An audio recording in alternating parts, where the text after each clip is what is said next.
the midway, knocking teams out every Sunday. Fire in our eyes, can't stop our drive. Hit so hard, remind you of 85. We the Bears, monsters of the midway, knocking teams out every Sunday. Fire in our eyes, can't stop our drive. Hit so hard, remind you of 85. Take a look, Chicago, you can smell it in the air. There's a hungry team called the Soldier Field going nuts, jumping out their chair. Teams rather be anywhere but here. We don't care if it's below zero. Let it tougher for the snow, we still gon' break holes. If we win the point flip, we choosing to kick, cause we got a defense that love to hit. Polarize the link with our smash mouth D's, slicing up teams like Mike Singletary. Forever repping the seat, making Papa Bear proud, giving Chicago something to shout about. We the Bears, monsters of the What's up? Happy Tuesday. Welcome to the Panda Grizzly Show. I'm Brian the Grizzly here with Baron. We got Grant. How you guys feeling? I need to stop watching football. I need to stop watching football. It's giving me too many heart attacks right now. Exactly. That your heart, you feel like you can't handle. The Bears are having a hard time closing out games, but somehow in the fourth quarter we're figuring out a way to come and win the game. It doesn't even make sense what's happening, but it's winning. So, what do you guys feel about? How do you guys feel about being in first place? This is the year where everyone's mid, and I'm happy that we're with the best of the mid. Okay. What about you, Grant?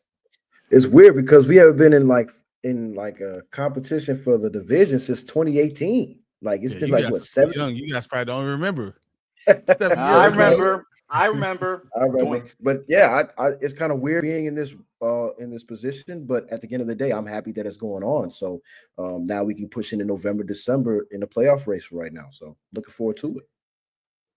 Okay. I will say this, guys. After watching the quarterback play in that game, we set football back 35 years.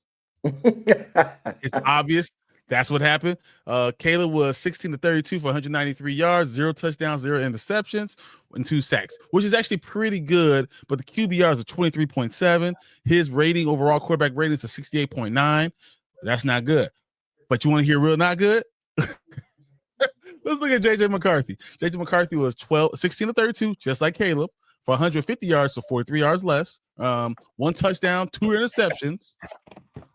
0 sacks, but 22 QBR, and a rating of 47.7. But going into the fourth quarter, his rating was 14.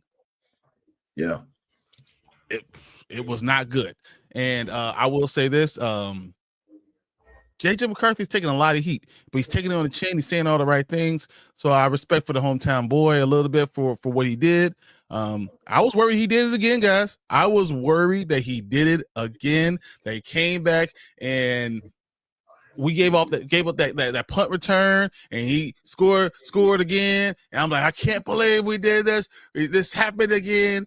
And then we go drive down, and then we missed the field goal. Oh, no. So after that touchdown, so Devin Duvernay kicks the kickoff, starts running. Does his thing. All of a sudden, I'm like, did he just make it out? He stuck outside. We only had to get about 5 or 6 yards to get to the field goal range. Cairo Santos did his thing.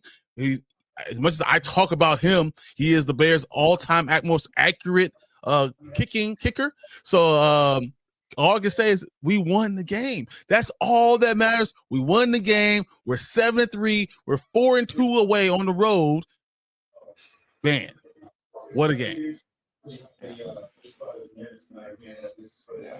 All right, what's up? Definitely, we can wave our hands. Definitely glad you guys come in, check us out. But so when you first ended the game, what was your first thoughts? We can't keep living like this. We can't keep living like this. Be honest, we can't be living like this. We have the game in hand. We have the game in hand with 10 minutes left in the game. Mm-hmm. We should have put it away. Okay. But we gave it back, but we gave it up, and we won at the last minute. Okay. What about you, Grant? How'd you feel about this after the game? What was your first feelings? That was another ugly win. Hey guys. Hey Caleb. But What's up, it was Caleb? another ugly win. That first couple drives on both sides, the quarterback play was terrible. I mean, we were overthrowing guys, guys dropping passes, especially that one that DJ Moore hit on the corner on that corner to the pylon. Yep. Caleb overthrew him by like 100 feet. Yeah. And If he was 7'8", he still wouldn't have caught that ball. right. So like that, but the defense played pretty well. You know, they played like they did in the first half. In the first game they played against Minnesota. So it was interesting to see how the adjustments, the different looks that Dennis Allen was giving them. And you got to give a shout out to the offensive line too. Even though I do feel like Jonah Jackson had a really bad game. Yes, he did. Yeah. And I think Theo Benedict also had a really bad game. He always does. Right. So other than that, you know, like I said, I think it's another good win. But like I said, we can't, like Barron said, we can't keep keeping it close like this. We're winning ugly, but when we face against good teams like Philadelphia and Green Bay, even Pittsburgh coming up, it's going to be tough to do that again. But hey, gotta keep maybe. And looking at some of these teams, they look just as shaky as we are at times. Yeah. So it's gonna be a toss up. Okay. Well, I want to go through the snap counts right now. So, real quick for you, the offense on the offensive side, of course, you know our Darnell Wright, Jackson, Tooney, Caleb, Dowman all had 100% snaps. Dowman got 99% because remember Benedict got 99% because he was out for that one play. Yep. Okay. Yep. DJ Moore is the next one with 81%. Though he didn't produce a lot, he was in 81% of all the plays. Okay. Next will be who you guess. Cole Kmet, 79%. Right. Okay. 76% got Rome Odunze. Colston Loveland at 75%. Remember, I was telling you about this. See you later. DeAndre Swift is now 57%. Luster Burden has moved all the way up to 44%. Kyle Monungai is at 37%. Smythe, can you believe Smythe came in at 21%? Yeah. So Trapillo came in at 13%, and Zacchaeus is down to 13% too. Those two, this one's like we did a lot of two tight ends with this game. A lot of two tight ends. They played a lot of 13 personnel, a lot of 12 personnel. There was a lot of 12%. It wasn't a lot of 13. You look like it was, but it's only 44% for Burden. So yeah, they had a lot of three tight ends. Like 3 tight ends were in the game a lot, and we even saw Durham Smythe get a couple passes thrown. First one, Smythe had 21% of the snaps. Yeah, he got thrown the ball 3 times. But at first, when he should have caught, he was shocked he got the ball because he should have caught it, dropped it, or hit the ground. No, hit him right in the right here, and he just dropped it. Yeah. So that like I said, Ben Johnson's trying to move stuff around. But real quick, Brian and Barron, I was watching the All-22, and I think, in my opinion, this was probably, as far as adjustment-wise is concerned, I think this is Ben Johnson's worst play calling game of the season. This is just my opinion for what I've seen. Now, what I mean by that is this. So when they were in the condensed formation, right? They had a like condensed formation. You know about condensed formation, right? Brian? It's just bunch or jumbo. Just bunch, right? Just bunch, trip, right? Bunch, right? Whatever. If you peeped, every time they were in that formation, Flores would always send a corner blitz every single time. And they kept doing it throughout the game. Every time they would get in the condensed formation, he would send that corner blitz. They did not adjust to that at all. But it worked. It worked. Why would you adjust to it? You said, why would you adjust? Why would I adjust to it? Yeah. So if I tell my quarterback, hey, every time you're there, bunch right, bunch left, they're going to come on corner blitz, it is now your responsibility to get the ball out on time to the player that's the hot route. Only thing you have to do is call out the hot route. We all know it's a bunch formation, right? We all know it's coming. So why would I have to change anything? Why would I change the play call unless we all know it's bunch? We're going to run hot routes. Why would I change anything? It is literally up to the quarterback in the center to diagnose that and to say those things. So it makes no sense to say that Ben Johnson had bad play calling for that. Now, I don't disagree with you, but not because of that. Because once again, in bunch formation, if I know they're going to continuously run a corner blitz or a safety blitz from there. Then I'm just going to roll out to the right a little bit or the left, wherever the opposite way he's coming, and I'm going to throw against the blitz. So that's what you do. Blitzing in a bunch of formation, you go hot route against the blitz. Or you run to the other side, or you run to the other but side. You always go against the blitz because you go with go with the place where the guy's being replaced, and you do that and you throw right at it. And he did it at one time, and they got 18 yards. And so, but that should be something that's already known. There's nothing to do with play call. Whatever play call I put you in doesn't matter. If you see the bunch, they're coming in the blitz. Recognize that your job is to throw the hot route over and over and over and over again. So I don't think that's a play calling problem. Well, I think also too, does Caleb have the capacity to? Because obviously, on some plays, DJ Moore had to point out to him, "Hey, there's a corner right here. He could be blitzing." Caleb didn't hear it, whether because of crowd noise or whatever, and then he's inconsistent with his stuff. He's still inconsistent, but you don't change your play calling because what Ben Johnson's doing this season, this is not a win or at all cost season for him. No, it's not. Yeah. So what he's doing, he's setting up what a lot of parents do, right? They set up, these are the rules. You have to adhere to these rules, and you have to know what's going on. So I think that's what's happening with this team right now. These are the rules. You have to figure out, diagnose what's going on, and I expect you to throw the hot route if this happens over and over and over again. So I wouldn't change my game plan, especially if it works. Yeah. No, like I said, he did hit Cole Kmet on one of the hot routes. He hit Cole Kmet on a few hot routes because they were throwing a lot of hot route flats. They were throwing a lot of flats in the like hot route flats from the blitzes coming. I was just saying that if they're gonna keep doing it, maybe just like spread it out a little bit. Why? I'm just saying you won't do it. The advantage on offense is to know what the player is doing. If you know what they're going to do, I will continue to throw a bunch out there.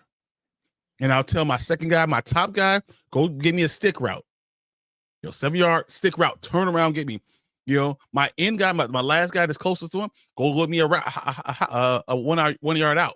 Yeah. And I'm gonna tell my other guy to go do me a clear out. I don't care if it's a seam, I don't care if it's a post, I don't care if it's straight clear out. And you throw the hot route over and over and over again because they're replacing somebody. So why would I change the play call? It's up to the quarterback to be able to figure that out. And I'm saying Caleb did not have a great game this game, but he's a winner. It's the same thing I told you last week. Caleb is a winner. At the end of the day, I think he's not accurate right now. He's putting them in positions. There's a lot of positions that he's putting in that is positive.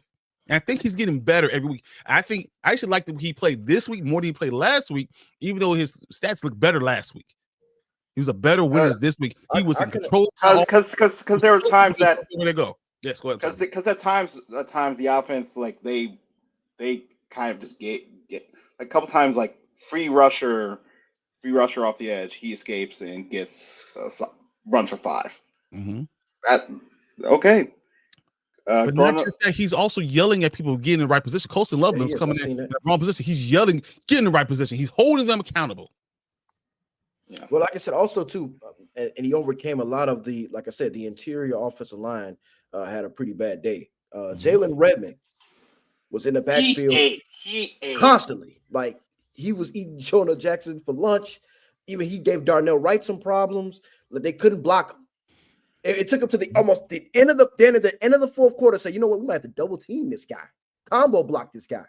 He was wrecking havoc.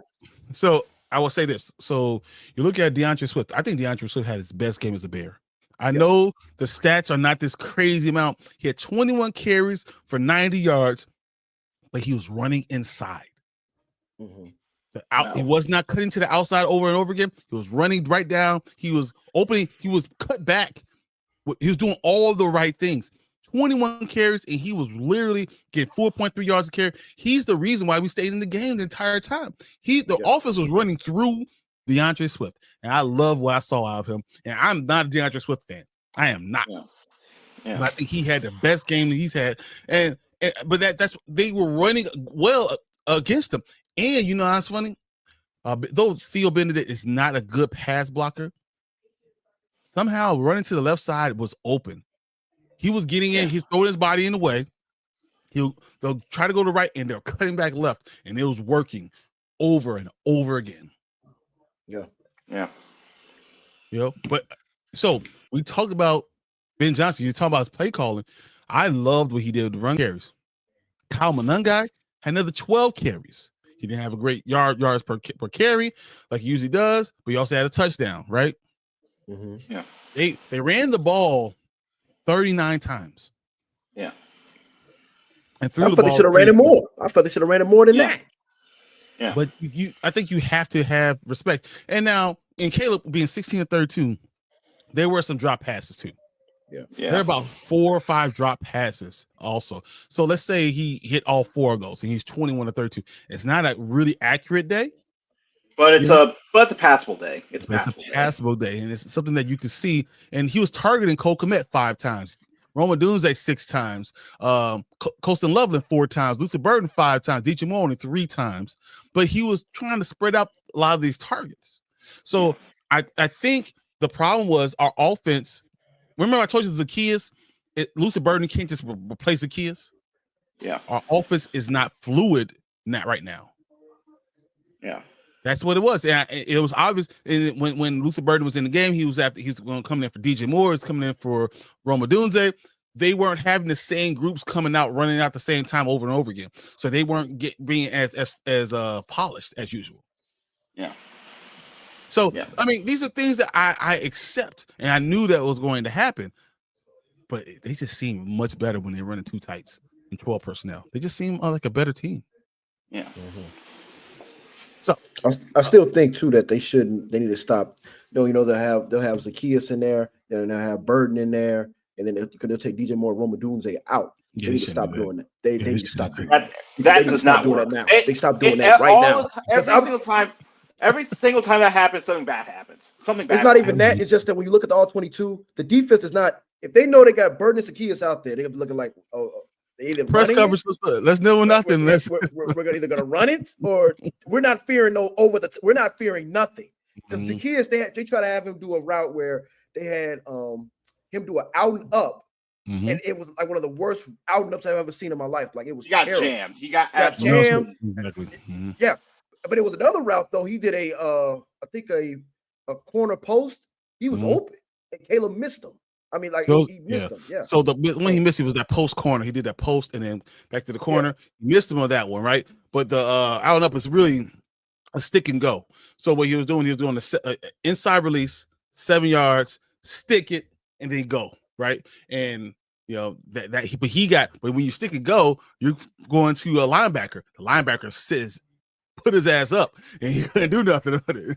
Yeah, got jammed. I mean, like I said, I think I don't think they need to stop them. You're gonna have Burden on the field. You've got to have either a Dunze with them, or you got to have DJ Moore with them. Or you could have in that route that that out and up, you could have Loveland ran that. Loveland or Dunze or Moore run that route. You know what I mean? That was good. Yeah, as the outlet. That's a pretty good outlet. Yeah, Cole Kmet had 5 receptions. He had the most receptions on the team. But once again, the offense looked very stagnant the way it was being ran. Yeah. So, but I don't attribute it all to the coach. I don't attribute it all to the quarterback. I think it's a mixture of all the things and the personnel. And the defense, your opposing defense being pretty good. It's an actual. I don't think Minnesota's defense is that good. They're not. You got to be able to throw over the top. If you don't have touching, can't throw over the top, you can't beat Minnesota. If you do have touching, can throw over the top, you can beat Minnesota easily. But that's the problem. And I'm glad you brought that up, like throwing over the top and stuff like that. I think Caleb also still has to work on his touch throws. He's overthrowing. He's still like throwing a fastball. Like McCarthy's doing the same thing on inside. They're throwing fastballs like when you don't have to throw fastball on certain routes. They're throwing fastballs and stuff like that, like jumping out of their shoes. So I think if Caleb can calm that down, he'll have his completion percentage will skyrocket. But until he does that, it's going to be some overthrows, some balls in the dirt, and he needs to stop taking unnecessary hits. If you're throwing the ball away, you shouldn't be taking no hits. He's taking hits. He's throwing the ball away. That's not recipe for success if you're doing stuff like that. Okay, so now I'm going to put this to you guys. I'm going to look at the PFF grades. I want the top 5 guys, graded guys on offense. Tell me what you guys got. I got Loveland 1. Loveland was Met. one. Yes. And then I got Mets 2. Yeah. Okay. I got Caleb 3. Caleb is 5. 5. Yeah, it was a bad game on offense. Okay. 3 Swift and 4. Was Swift 3? Nope. Tooney. Nope. Dalman. Drew Dalman was his next 3. Mm-hmm. And someone who you said had a terrible game, it's number 4. Jackson. Mm-hmm. No, that was because Caleb bailed him out a lot. Like I said, Redmond had a field day on Jonah Jackson, man. Jonah Jackson did a great job run blocking. That's what I'm going to tell you. Yeah, okay, that makes sense then. Yeah, because at times throughout the game, if you I was screaming at him, hey, how is this guy always in the backfield? He's always in the backfield. But that's okay. You can overrun it. You can run right through him. So Gabe's Con 2004 says, Lions fan here, excited to see Ben and Caleb doing well. Wait till the special plays go in with your 2 QBs, which they did. We actually had 2. It did not work. It did not work this time. Yeah, but you put it out there for them to have to play with. They have to learn. They got to think. So now H is going to be in. Is he out there to try to open up the run game, or is he out there because he's going to throw a deep pass, or is he out there because he's going to do a flea flicker? You don't know what's going to happen. So putting agent in there actually does work. So I think we will get some special plays. I think he's playing chess, not checkers. Yeah, I agree 100%. All right. So Love and Happiness 9305 says the offense looked good on the scoring drive. Yeah. And they did. The way once again, when the players were being called well, right? And when the quarterback was hitting the guys who need to be open and we were able to run the ball, it looked good. Yeah.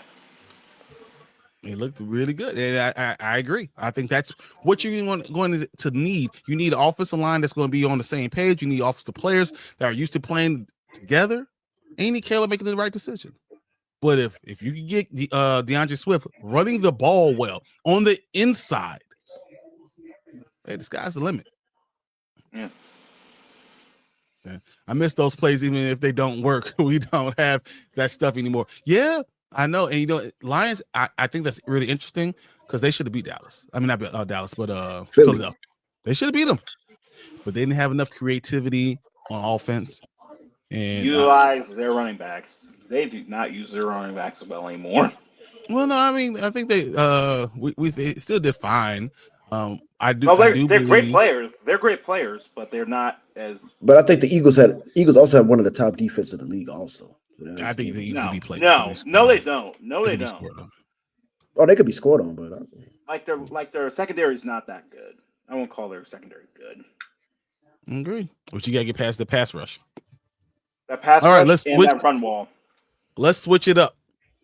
Defense. All right. First snap counts.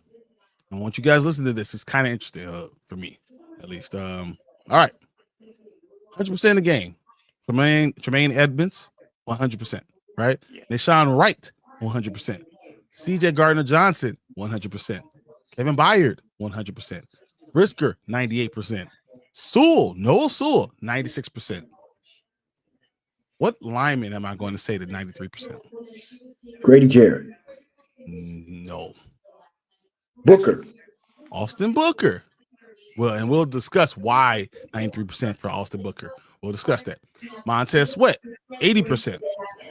Grady Jarrett, 73. Stevenson, 73. Javon Dexter, 55. It's going down for Javon Dexter, interestingly. Billings also is 53, McLeod 27, and then we go down to 22. Once we got 22, it doesn't matter. Yeah. All right. So, why do you guys think Austin Booker is getting 93% of the snaps? He's playing to run better? No, he's not playing to run better. I was just saying. I was asking. He's the best pass. Why he's like the best pass rusher this game? No, he wasn't the best pass rusher. He didn't have the better pass rusher grade. He needs reps. He needs the reps. Nope, that's not it either. What if I told you it's because he plays different than anyone else on the entire Bears line? Yeah, he does. Sometimes he stands up. He's more of like a true like the true head, like more Like like a hybrid. He's a speed rusher. So when you look at everyone else on that line, Montez Sweat, he's a power guy. He's a big, strong dude that's using power. So he's bull rushing most plays. You know what happens when you bull rush a lot? It's a lot press out. pocket. Well, it's a lot out. You can't continue to do that same run, the same move over and over again. So that happens a lot. Grady Jarrett, what does he do? Besides that one time he did that twist, he bull rushes.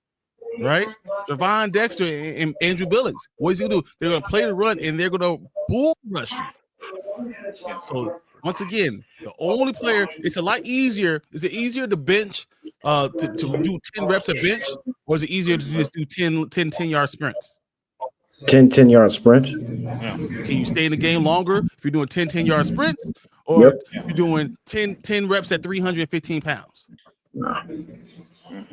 So why does he play more? Because he plays. Because all he's doing is run. He's more stamina. He has more stamina too. He's only running though. He wouldn't be able to do that if he was playing a power game and they were running down our throat. He wouldn't be able to do the same thing. Yeah, because they had good rushing ability, but they never used it. They never really seemed to use it. That was one of the things. Yeah, they only ran the ball 22 times. When you have a rookie, I'll call him a rookie. You have a rookie quarterback. Protect him. As much as he's been inaccurate, it feels like they are not protecting him at all with their offense. Yeah, I agree. Okay. Defensive grades. 72.3. Number 1, Tyreek Stevenson. Yep. Yeah. Number 2, 71.8.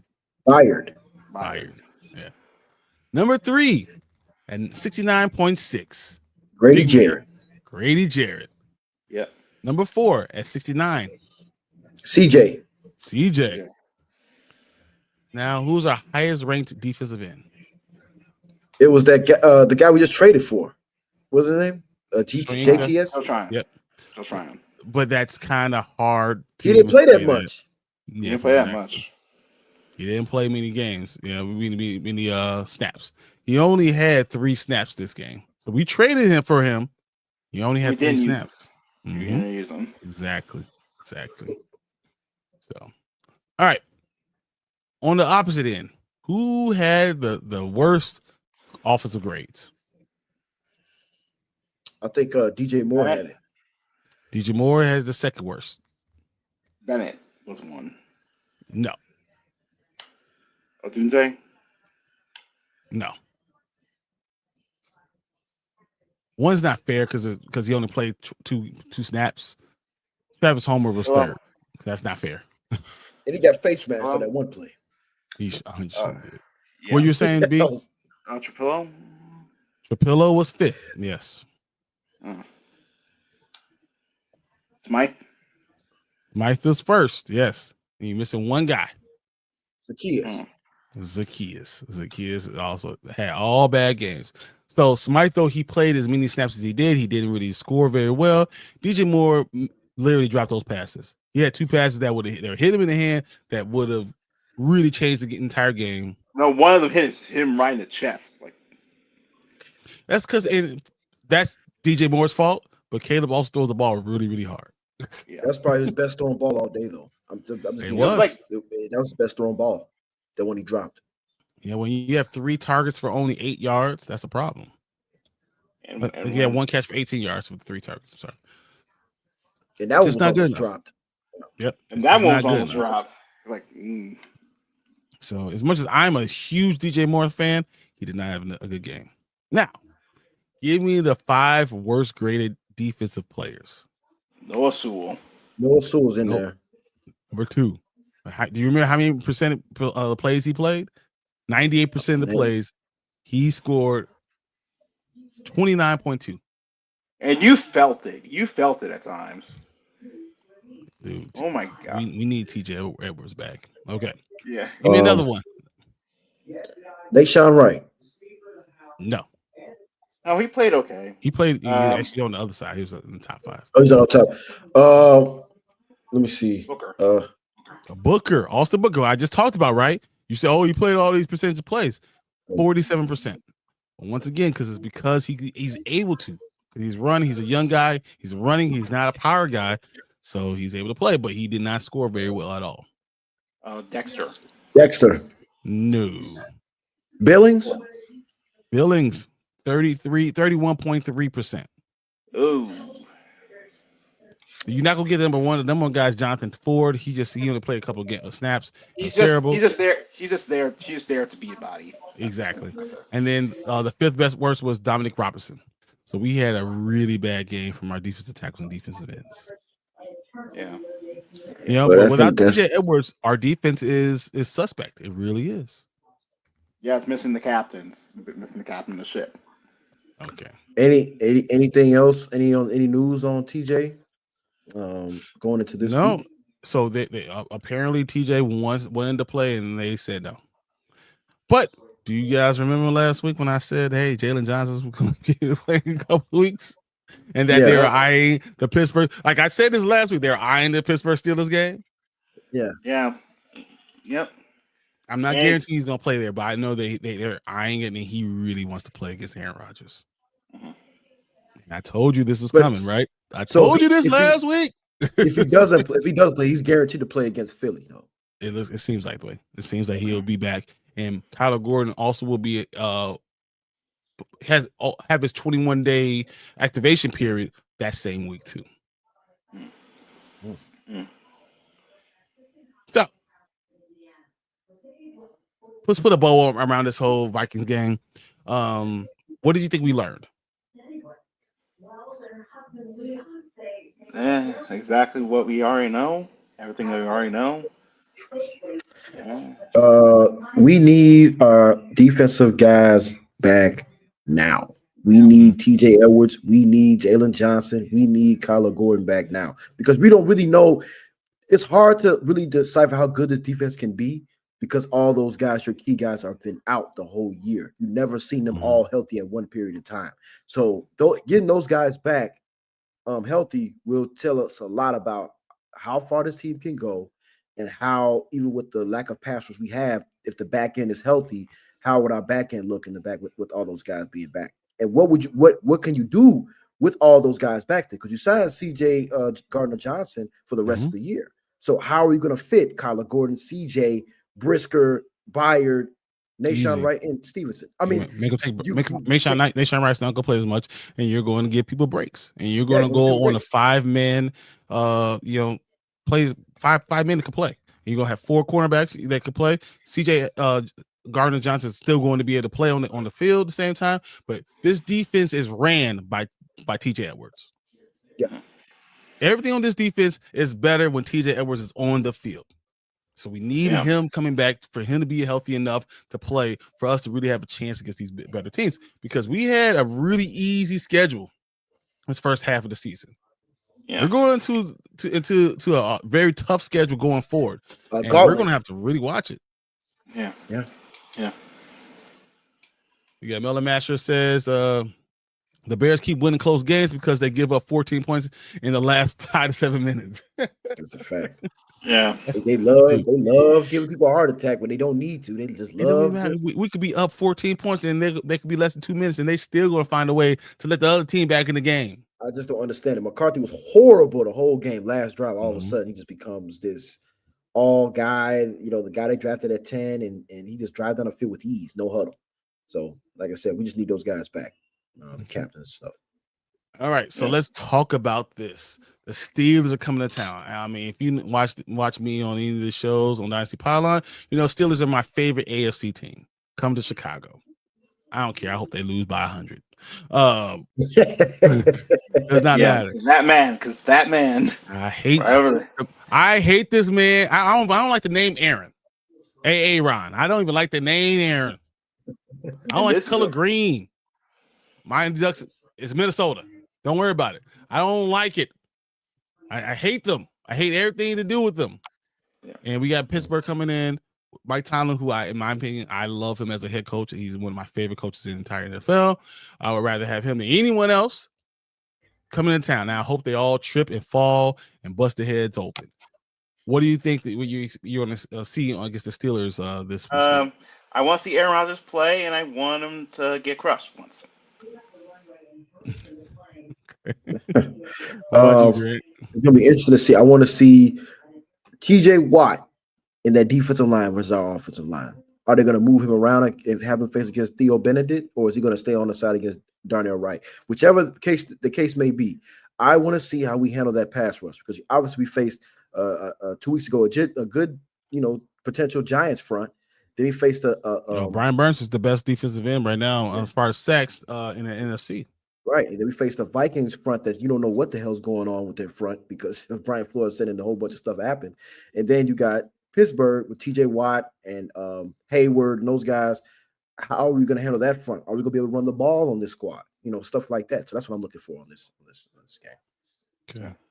Mill Smasher says, Mill Smasher says, Bears have won 7 of 8 games, 4 quality wins, a 17-point win with Dallas number 1 offense in the NFL. Commanders Jaden in Washington week prior to LAC, lost in the Chargers, and Jungle Flacco on a heater. Yeah, Joe Flacco on a heater.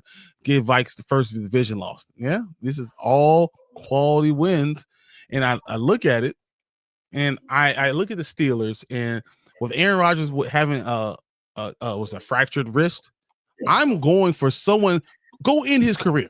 I hate to say this about someone else. Wow. Someone in his career just means knock him out in the next 4 games. I don't want him actually injured. I want him to be really good overall. I respect anyone who's go out there and play football that long, but I would not mind if we had a Brett Favre moment.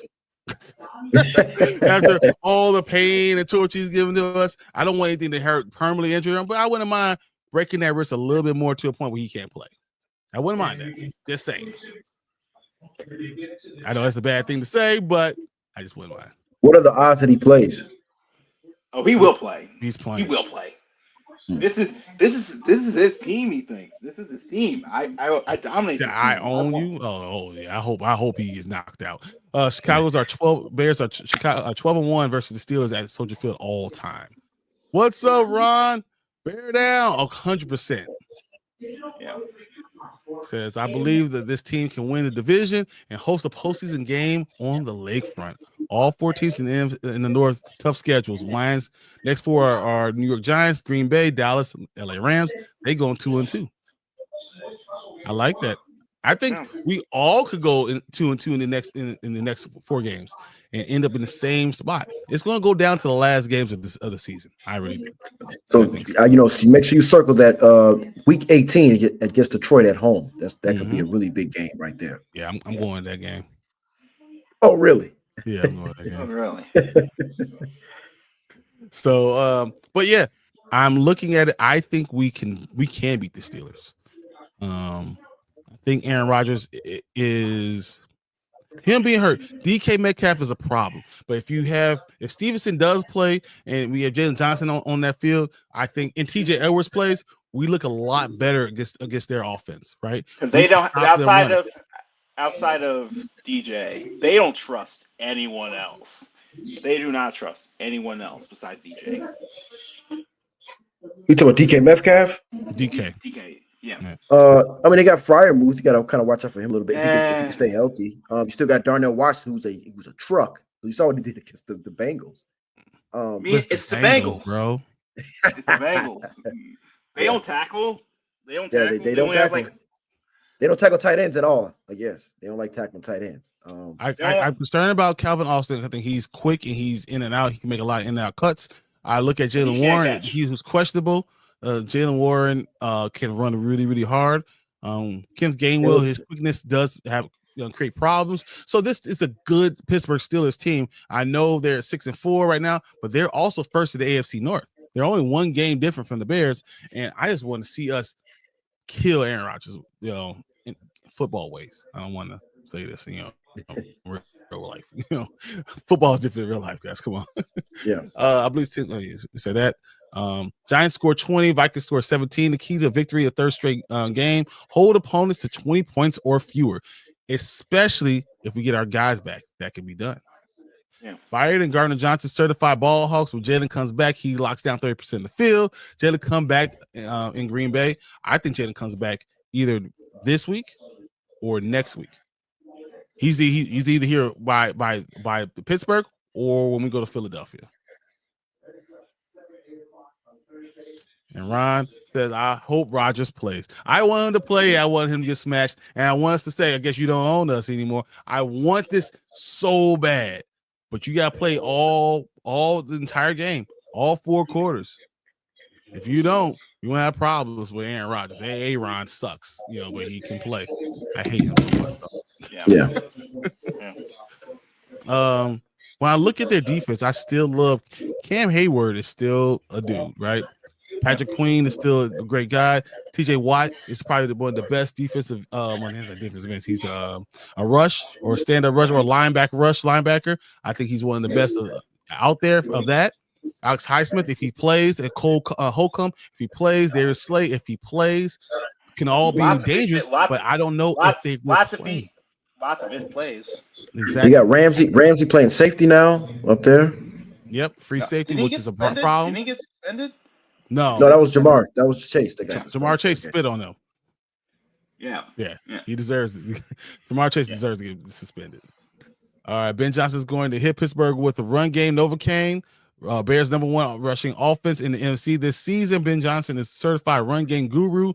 Split 4 of the last 5 games, 80+ rush yards. And I believe the last game was his best rush game yet. I know it wasn't the yardage, but the way he ran was inspired. And I actually say Eric Bieniemy is the reason why DeAndre Swift is having such a good season running the ball. And Kyle Monunga. Tough coaching. He's very hard on him, making him holding him accountable. You can see it. You saw it in training camp. He was on their ass constantly. So it's starting to come to fruition now. Agreed.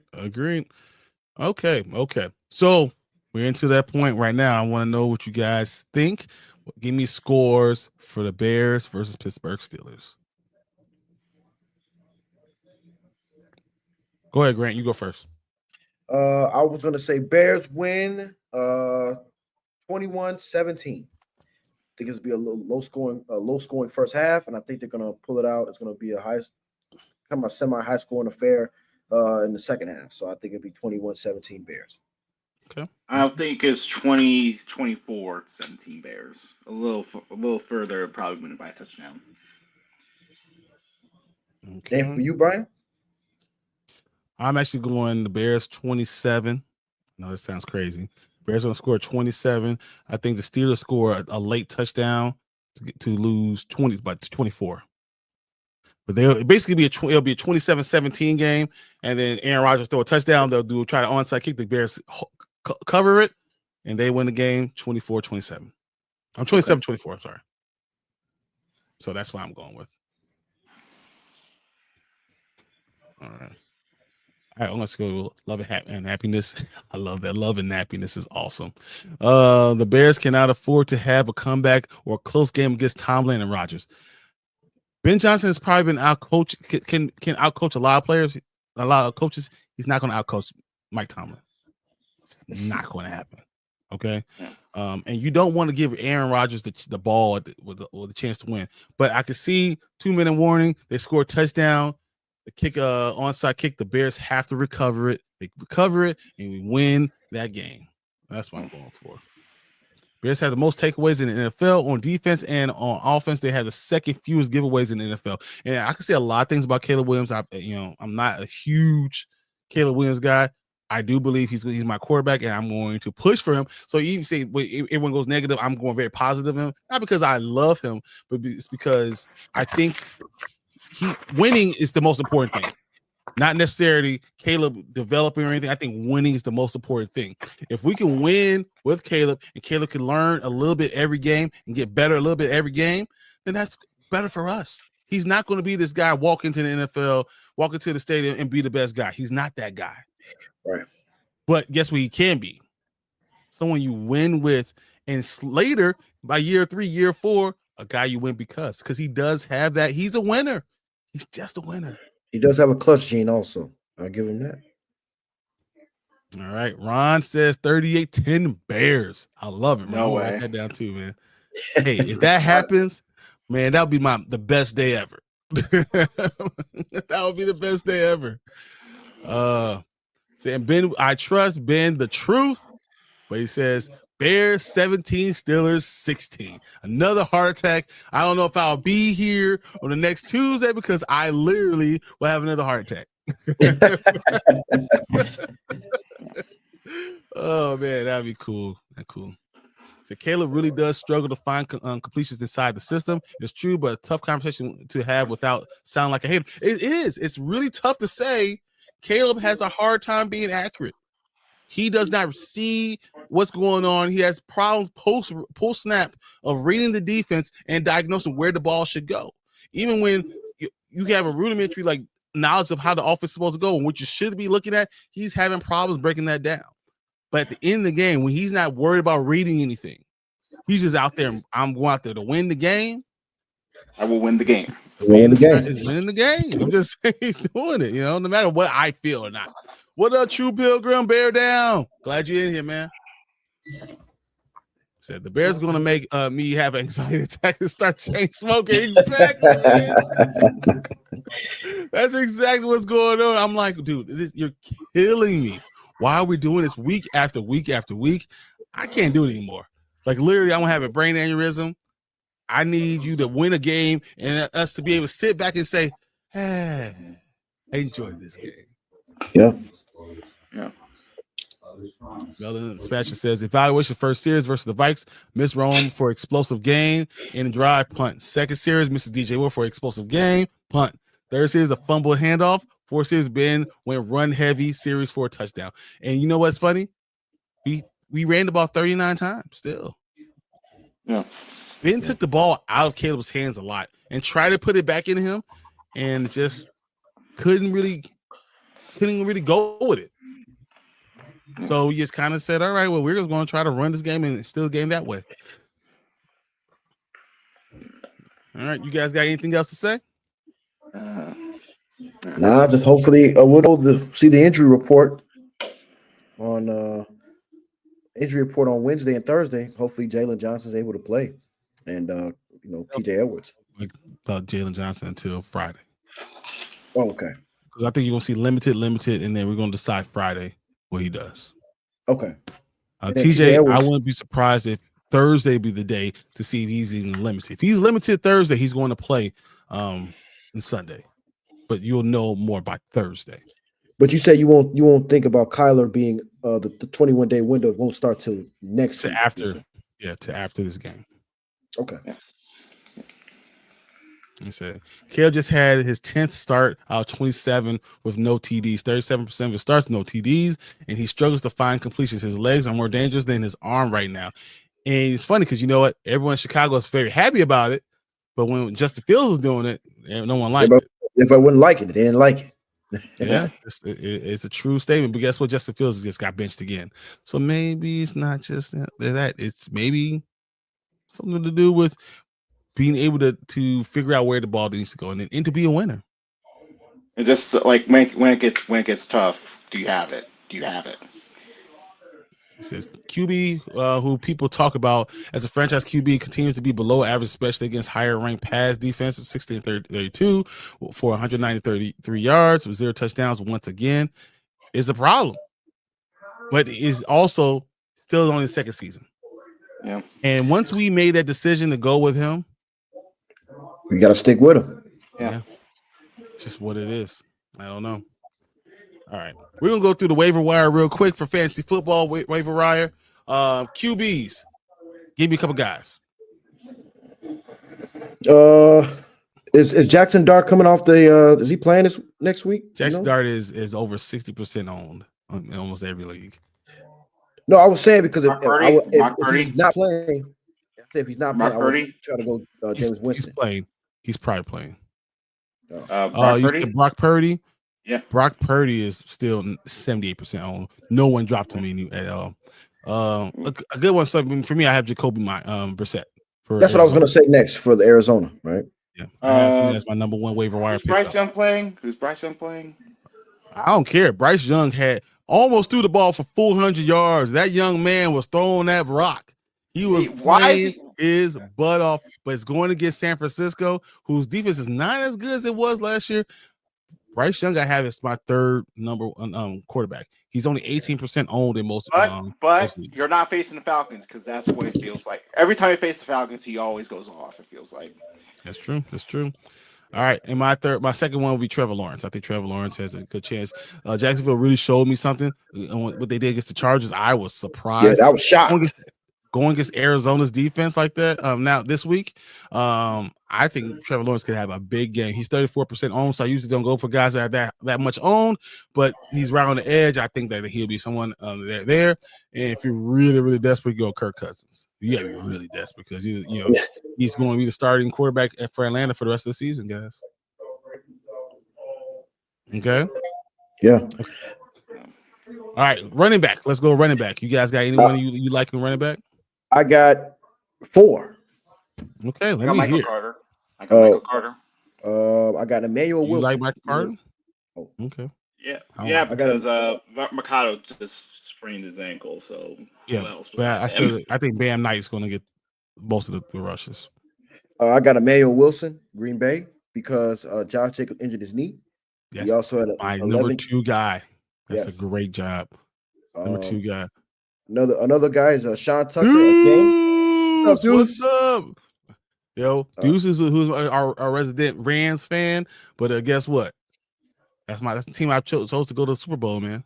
Thanks a lot, man. Sam Darnold screwed me over, giving up 4 interceptions on my fantasy team, man. Not good. Man, that Rams team is good. Sean Tucker's another one.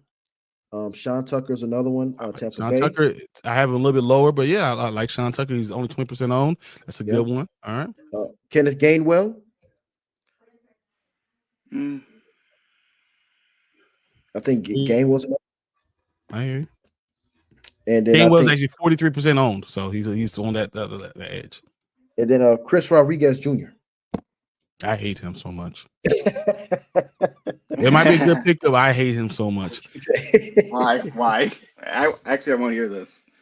No, honestly, he was supposed to be the second running back. He fumbled in walkthroughs, got pushed to third. All right. He hasn't been able to really show what he has all season. And I've been waiting for him. And the time he wants to start to do something, it's already in the season. F him.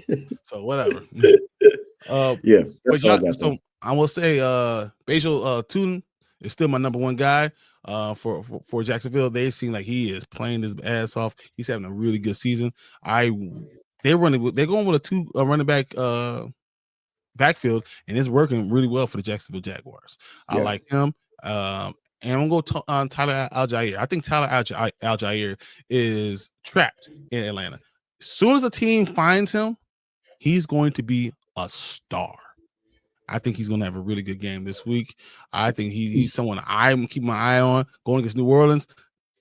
There's enough for everyone to win against New Orleans. Yes, it is. All right, let's go to some of these comments, and then we'll go on to our wide receivers.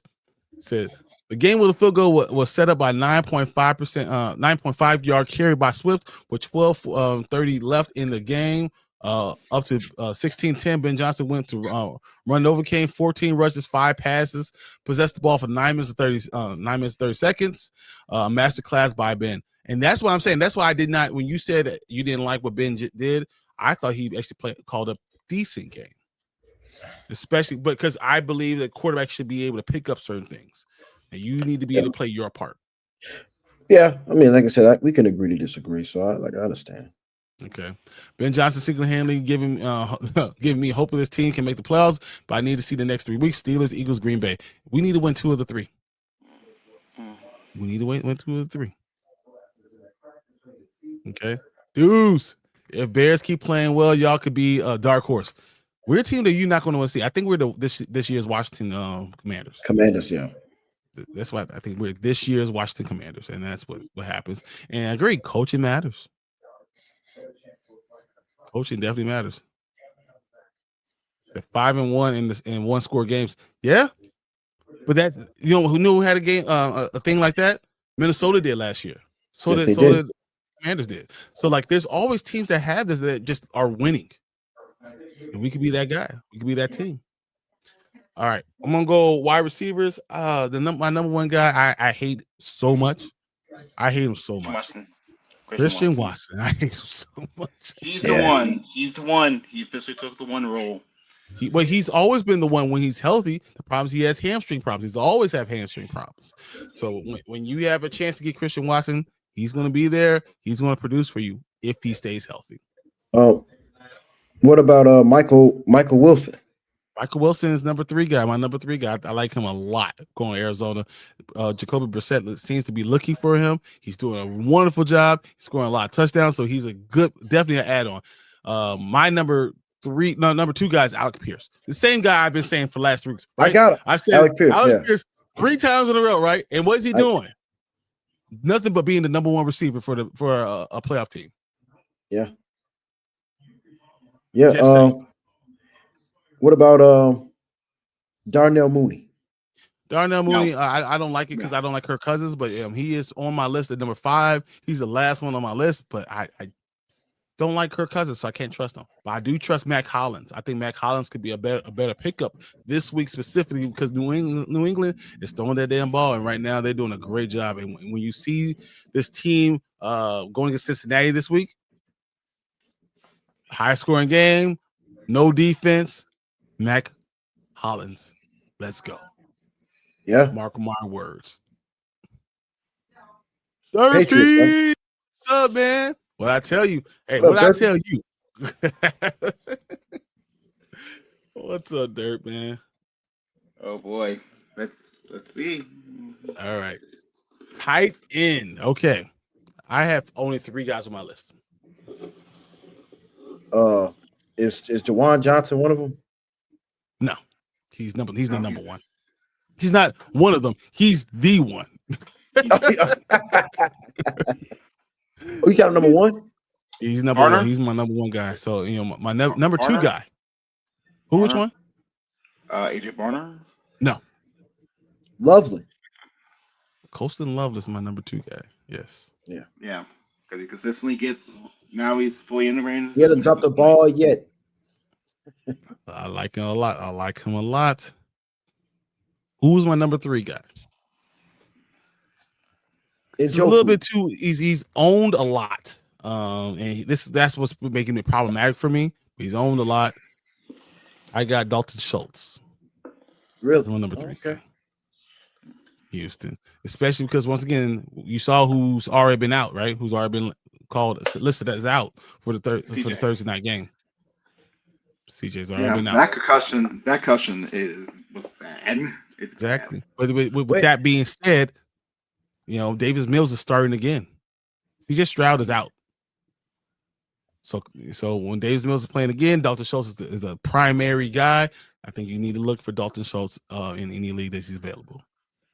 Oh, I forgot about another quarterback. I forgot.